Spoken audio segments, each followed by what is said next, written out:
So today I'm going to share 5 ways that your business can use large language models with varying degrees of privacy and security. I'm Tyler Small with GenAI Black Belt, helping you boost profits by automating workflows with GenAI so you can dominate your competition. If you're aligned with that, like and subscribe. Most businesses are very concerned with privacy and security across all their applications, but with something as new and rapidly developing as generative artificial intelligence or Gen AI, I've noticed many people are confused and don't know what to do. So today I'm going to share 5 ways that your business can use large language models with varying degrees of privacy and security. Now, as we explore these 5 solutions, there's no doubt that one or more of them will help you automate a workflow that needs to reach a higher quality, a lower cost, or just to be infinitely scalable. So let's dive in. This is Amazon SageMaker from AWS. This is their solution for hosting the frontier models in a secure environment. And you can run Claude Sonnet 3.5, which is currently the best at reasoning, I believe, or you can run ChatGPT 4.0 or one of the Llama models. This allows you to run whatever frontier model that you want. Let's jump down here a little bit, and I'm just going to make this a little larger for you. And I want to explore some of these benefits of SageMaker with you. So, a choice of ML tools. As I mentioned, this enables more people to innovate with machine learning through a choice of tools, IDEs for data scientists, and a no code interface for business analysts. Next, fully managed scalable infrastructure. Build your own machine learning models, including the frontier models, to power generative AI applications with integrated, purpose-built tools and high-performance and cost-effective infrastructure. Repeatable, responsible machine learning workflows. Automate and standardize machine learning operations, practices, and governance across your organization to support transparency and auditability. So, human in the loop.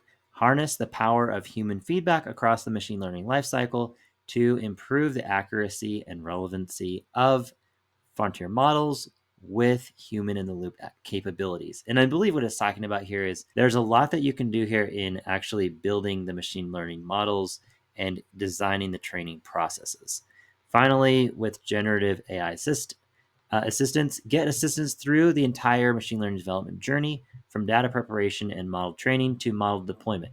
Amazon Q Developer, and that's basically a development assist tool, can generate code suggestions, answer your questions, and offer troubleshooting assistance when you encounter errors. So I would say that's probably similar to Gemini Code Assist and some others. I don't know exactly how it compares because I'm not a coder. Those are the high level benefits of AWS SageMaker. And before we move on, I wanted to show you that if you're thinking about using your own servers and building the compute in-house, you go through this action where you invest and you have this oversupply here or overcapacity. And then you'll finally get to where you're using that up, and then you invest more and you have this overcapacity. And that's assuming you grow at the rate that you are thinking that you grow. The alternative is running with AWS or another cloud hosted platform, and the great thing is you kind of pay for what you need. So if you use it a little bit, you pay a little bit, use it a lot, you use it a lot. And assuming that that's in relation to how much revenue you're receiving, that works out well. It scales very well. And you can do a long-term contract. They have different payment options. Another thing I want to mention about the pricing here is that as you buy large amounts of tokens, they end up being very inexpensive. So unless you're training huge models within your company, you're not going to pay a huge amount of money for the tokens that you use. So what if you're thinking, I don't want my data, my information out there. I don't even trust AWS with it. Well, if you want kind of an on-prem solution, you can use something like the Mac Pro, and it is about $7,000. You can get a rack, and I'm assuming you can buy a bunch of these for $7,500. And what this looks like is basically a cheese grater. I'll be honest, but it's a tower. It's a normal like computer tower thing. Okay, so most people are using laptops these days, but here you can get this larger memory, and I wouldn't get this one. This is like about how big mine is, I believe, in my laptop, but you'd want to get this one or even this one. And this is the one I've seen recommended the most. So what you're going to do with one of these is you'll run like Llama 3.1 70B, for example, and which can run on a 64 gigabyte memory, but it runs pretty slow. So it takes. I was watching one demo. It took 60 seconds for it to respond to describe some code that the person had uploaded there. So you don't want to wait 60 seconds for it to do a task, right? You want to have it moving much faster than that. So I think these two would be options. I would probably just max it out if it was me, if I was trying to use it for a business purpose and I was like, okay, I can't have this running anywhere but on my machine here, I would get the 192. So that is the plus 800, right? Or it's plus 1600. So 1600 plus the 7,000 before. So that's 7,600 bucks that it'll run you, plus whatever accessories you get. But that will be able to handle the Llama 3.570B. Can't guarantee how fast that it'll go, but it'll do it. It'll do it because it can run on a 64. It's just slow. So what happens though if you're thinking, okay, maybe I don't have to have it in house. Maybe it's not that important to have it locked inside of my building, and someone could carry this off anyway. So maybe I want to look at fast. Maybe speed is your most important priority. Well, take a look at Grok with a Q. Grok with a Q is they call it fast AI inference. So they have some really, really fast chips. And it's the fastest thing I know of. I'm sure there's something out there that I don't know of, but check this out. So I've got this prompt here. Write the introduction for a book just like Lord of the Rings, but about ducks. Focus on the details of the setting, the feelings, the smells, and every aspect of the visual experience, of the visual appearance. Basically, it's not an easy thing like describe a summer day at the swimming pool. It's much less common, okay? So it's going to have to do some thinking there and generate something new. Let's see how fast it does it. Oop, done. So notice that it did 1,200 tokens per second. It's just so fast. So that was in real time. There was no cutting there, and it did this whole thing. So let's see. In the verdant heart of the whispering wetlands, where the sun dipped into the horizon and painted the sky with hues of crimson and gold, the quacking kingdom stirred. The air was alive with the sweet scent of blooming water lilies and the earthly aroma of damp soil carrying the whispers of ancient secrets on its gentle breeze. So it's pretty advanced writing, I would say, and it happened in just far less than a second. So I mean, it it says that at that rate it would do 12. So if you're not familiar with what a token is, a token is about 3/4 of a word on the average. The fastest typers in the world are like somewhere around 300 words per minute. This is like 3 times that, but per second. So like 180 times faster than the fastest typer in the world. It's very, very fast and faster than any of the other models that I've used on their own platforms.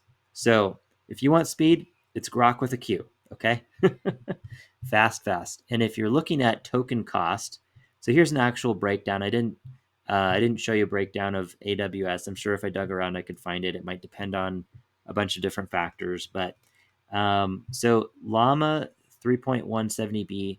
This is like it's it's a pretty big model. Okay, there's one other that's not on here is the 405B, 405 billion parameters, and it's not on here at the moment. But you can see that the cost is 1.17 million tokens per for a dollar. So what that's like, I mentioned Lord of the Rings, so it's like a huge trilogy book, right? So Lord of the Rings, the whole trilogy, is around 500,000 tokens worth of words. So you could, if you were to have it write, assuming it could write a book like that, um, which it can't yet. Okay, just be honest, can't yet. But if you were to write a book that long, you could do that more than twice for $1. So it's a lot. You get a lot of bang for the buck when you're talking about tokens, and it'll happen the fastest with Grok with a Q. The last thing I'll say about Grok with a Q is that you can use it for, they have products here, Grok Cloud Platform. They also have this cluster thing. I don't know what that is. But the platform is a way that you can use this to build on. And that's what people want to do with LLMs, right? They want to build on them. So, what I imagine this being really nice for would be connecting it with platforms that do the instant voice back and forth, right? So, with ChatGPT mobile, for example, you can hit that button that allows you to go voice to voice and have voice to voice conversations with ChatGPT. Well, this is just much faster. And so the latency time, because typically, you say something and then ChatGPT kind of waits for a second and figures it out and then talks to you again. Well, this is like just instant. And if it is just telling you a small thing in response to a normal conversation, then I assume this would be a really good platform to build with voice to voice options. So this would remove latency from the conversation. And you can put all the data you need behind the on that platform there. So that data allows you to use your information, your data, in order to steer the way that it's responding. So let's jump into a conundrum. So I've showed you enhanced AI. I've showed you the on-prem option. And there's a billion ways that you can build servers and buy things to have supercomputers that'll run Llama 3.1 with the 405 billion parameter model super fast. You can buy supercomputers and you can have all kinds of hosting server options if you want on premise. And I showed you the Grok here. Now we're going to jump into a series of options for number 4, and it is based on this kind of problem that was described here by Bricker Graydon. This is just some legal company that I Googled. And I saw this problem in a lot of different places. I just liked the way that they articulated it here. So it says one of the biggest concerns surrounding the use of GAI, and it's calling, usually we just say GenAI, but I think this was written a while back. So they were saying GAI. So I'll just say GenAI. One of the biggest concerns surrounding GenAI in healthcare is whether or not the tool complies with the Health Insurance Portability and Accountability Act, or HIPAA. You've probably heard of HIPAA before. And don't tune out if you're not in healthcare, because this conversation, I think, is somewhat relevant to other industries where you just need the data to be secure. So let's read on. HIPAA requires certain covered entities to protect sensitive patient data. Any health insurance company, clearinghouse, or provider that handles protected health information, PHI, are required to comply with HIPAA regulations.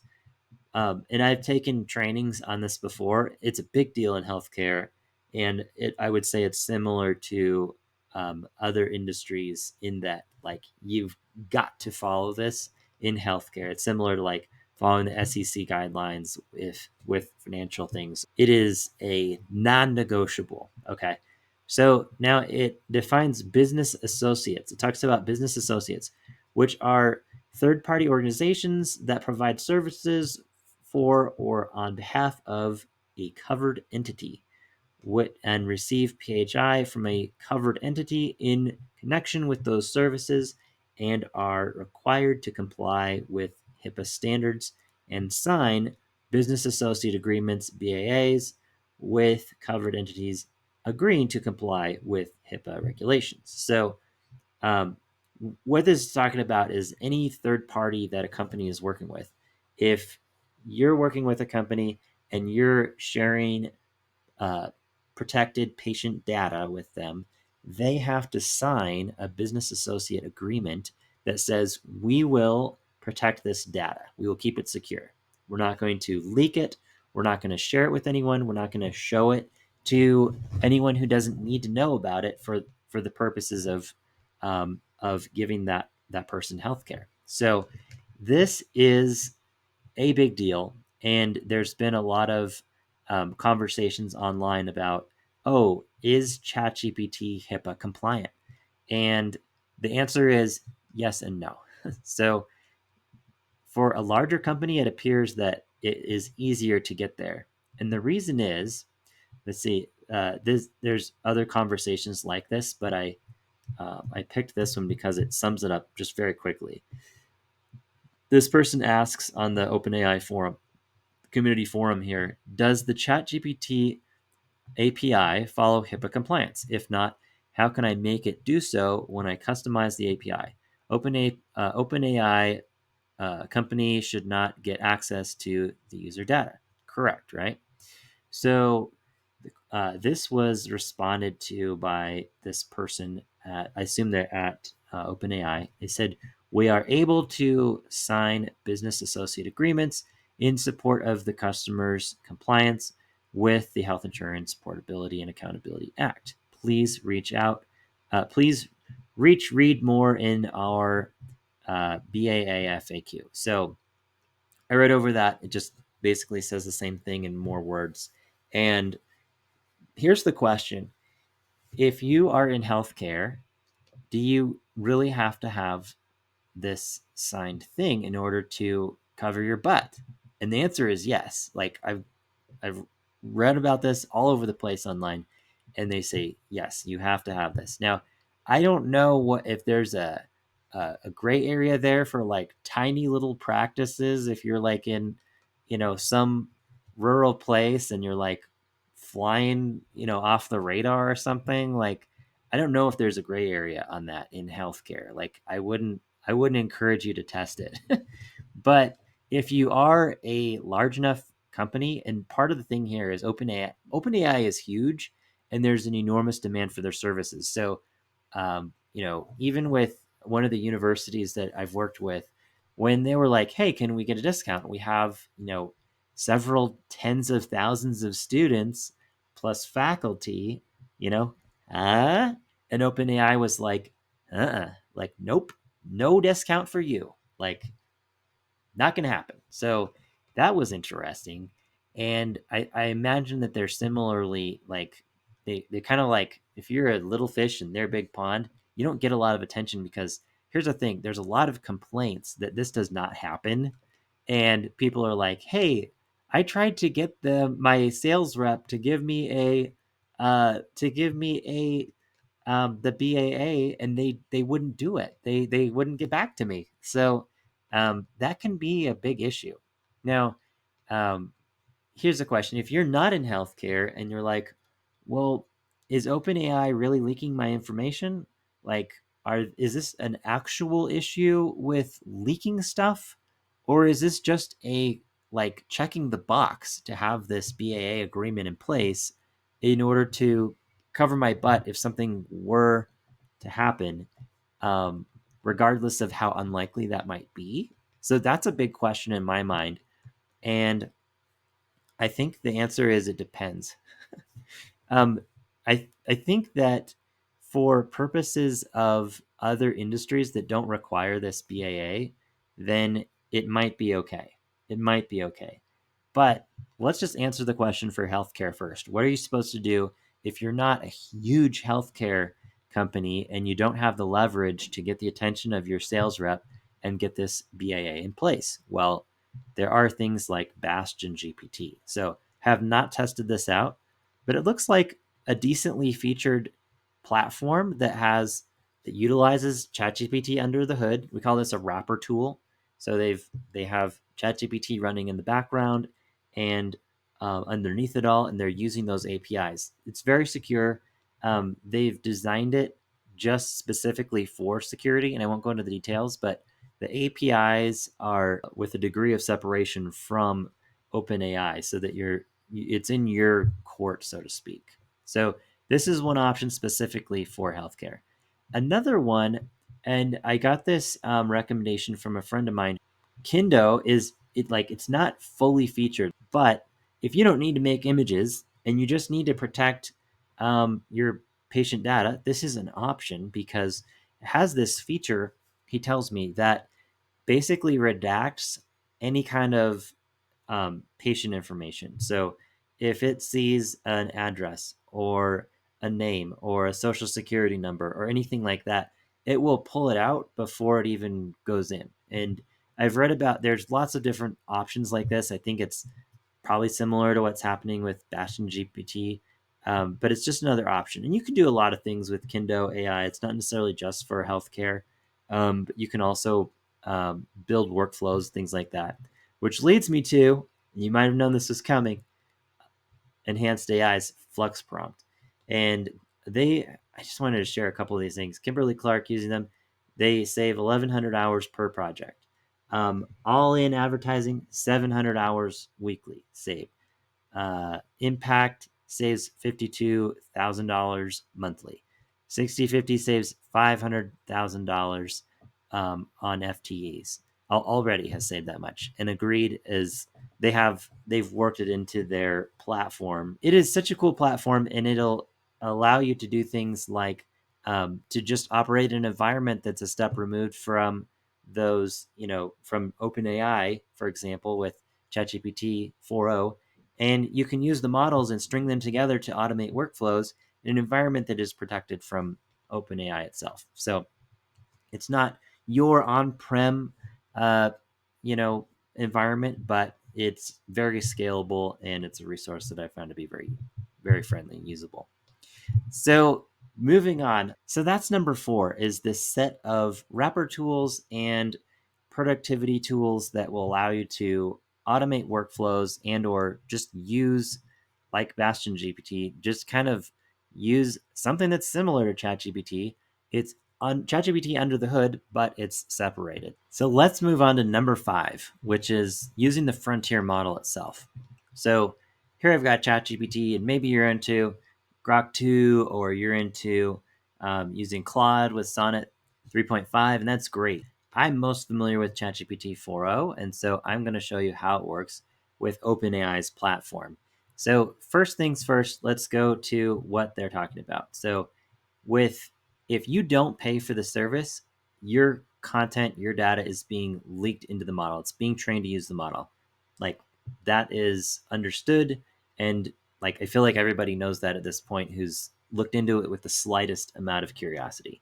It's not that they promise it and it's being leaked and it was bad. No, they don't. They don't even promise it. They're saying like, look, we will use your data to train our model unless you pay for one of these advanced tiers. This is from the OpenAI site, help.openai. Services for businesses such as ChatGPT Team, ChatGPT Enterprise, and our API platform. So you heard me talk about this with some of the other solutions. We don't use content from our business offerings, such as ChatGPT Team, ChatGPT Enterprise, and our API platform to train our models. And that is that. A while back, I feel like people didn't know that it was this vulnerable thing when they're not paying for the pro versions. And so you heard stories from the White House. Oh, like this thing was leaked from the White House, and then they had to ban ChatGPT at the White House, and basically people were using it for with the free version, right? And then in order to extract that type of thing, like you'd have to be this like super eager journalist, like what does this senator or what does this cabinet member feel about this issue, or when is this thing going to happen, like, and it would have had to be like recent enough that it would be interesting, but not recent enough that it would be able to be in the training, like long, like just like wacky stuff. But if you are paying for the business versions, then you're not going to have to worry about that. So that's their guarantee there. I'm sure it's not like Fort Knox necessarily, like lots of platforms get hacked, but there it is. Now, what if you don't have the team version? Because I think the team version and the enterprise version are like 25 or 30 a month. So let's go to uh, just the plus version, which is what I have. Now this, you have the option. So if you're on the $20 a month plus option, which is the least expensive pro version that you can get, you go to settings and data controls, and it has this option here, improve the model for everyone. And I have it off, right? So it makes it seem great, and it is a great thing, improving the model. That's part of their plan. Um, allow your content to be used to train our models, which makes ChatGPT better for you and everyone who uses it. We take steps to protect your privacy. So you can turn that on if you want. I think the default might be that it's on. I wouldn't want you to assume that the default is off. You should assume that the default is on and go in and double check it to make sure that if you have any concerns at all, that you are turning that off and that it says off there. Improve the model for everyone? Nope, off. So that is what I recommend for if you're on the plus version. And then you just don't have to worry about it. You can put things in there and you have kind of a guarantee from OpenAI, like they're not going to leak it. Now, if you are an executive for a Fortune 500 company, or you are dealing with millions of credit card numbers, like I don't know if I would rely on this because it is OpenAI directly. In essence, the larger your risk is, the more that you should have in your budget to have advanced solutions like SageMaker or the Grok platform or enhanced AI, where it's within a secure environment that is not the model maker itself who's most incentivized to take advantage of you. You never know. So that's my advice. If you're not in a super high risk environment, like this is not an issue. The last thing I'll say about ChatGPT is there are a large portion of workers out there just using the free versions of tools. And part of the reason they're doing that is because their bosses, they themselves and their leaders don't know the difference. They don't know the risks, and or they're not willing to pay for the team or the enterprise version. I highly recommend seeking out the solution for the daily use tools that your company needs in order to be productive, and paying for the secure version so that you're not knowing that most of your workforce is just using the free version, just leaking your data out there, because they are using it. Now, a lot of people, they're just dabbling, they're just maybe using it to write a few emails here and there. But as people find out how much they can do with it, they are starting to use it a lot. And this is becoming a bigger and a bigger issue. So I highly recommend coming up with a strategy for your team, your company, your organization, and getting secure. Operating in a secure environment where you have a high level of trust for vendors is critical for your organization's financial stability and to maintain a low risk profile. It can also enable you to feel comfortable in the way you do work and that you're handling data of your employees and your clients in an ethical way. If you want to learn more, like and subscribe, enable notifications, and let me know in the comments what videos you'd like to see in the future. Finally, I'm offering a free webinar and consultation on how to become a GenAI Black Belt. Click the link in the description to learn more. Thanks for watching, and I'll see you in the next one.